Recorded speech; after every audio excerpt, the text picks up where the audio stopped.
అందరూ బాగున్నారా? అయిగోండి పనసకాయలు చూసారా? పైన పైన కొమ్మలకి ఏలాడుతున్నాయి పనసకాయలు. అక్కడ చూడండి ఆ బుడుపులు దూరం అయిపోయినాయి.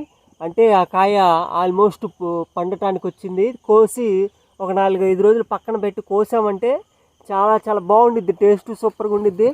ఇదిగోండి అక్కడ ఒక పనసకాయ ఉంది, ఇక్కడ కూడా పనసకాయ ఉంది, కనపడుతుంది కదా. అవి ఆడొక 3 పనసకాయలు, ఇగో ఏడొక పనసకాయ మీ అందరికి కనపడుతుంది కదా. ఇది కూడా చూసారా, కొంచెం నలుపు మంగుకు వచ్చింది. ఇది కూడా ఒక 10 రోజులు 15 రోజుల్లోకి పండిద్ది.